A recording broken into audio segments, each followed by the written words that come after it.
Pendidikan terus berkembang mengikuti perubahan zaman.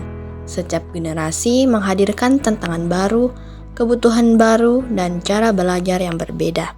Di balik semua perubahan itu, kurikulum menjadi dasar yang mengarahkan proses belajar. Dalam video ini, kita akan melihat bagaimana kurikulum berkembang, apa saja fungsinya, dan mengapa kurikulum merdeka hadir sebagai salah satu pembaruan penting dalam pendidikan Indonesia. Pengembangan kurikulum memiliki beberapa fungsi utama. Kurikulum menyesuaikan pendidikan dengan kebutuhan masyarakat, menjaga kualitas pembelajaran, dan menjadi pedoman bagi guru dalam menyusun pengalaman belajar. Selain itu, kurikulum mendorong kreativitas dan inovasi, serta berfungsi sebagai diferensiasi dan diagnostik untuk memahami kebutuhan setiap peserta didik. Nah, selanjutnya yaitu tujuan pengembangan kurikulum.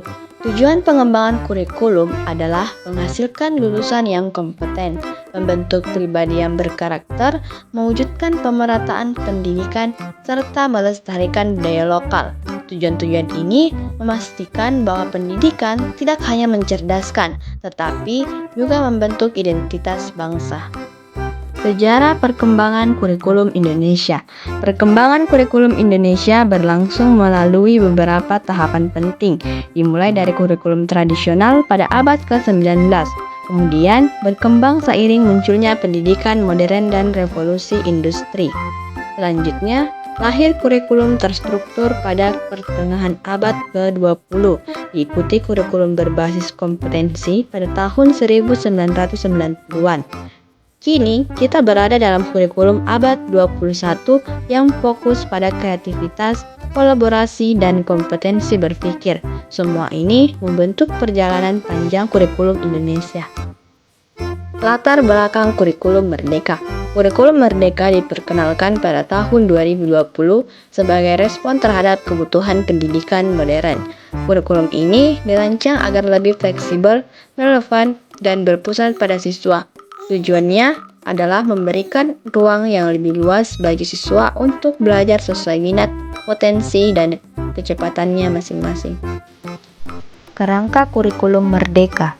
Kerangka kurikulum merdeka merupakan struktur dasar yang menjelaskan prinsip, tujuan, komponen, dan implementasi dari kurikulum yang dirancang untuk memberikan fleksibilitas, kebebasan, serta fokus pada pengembangan siswa.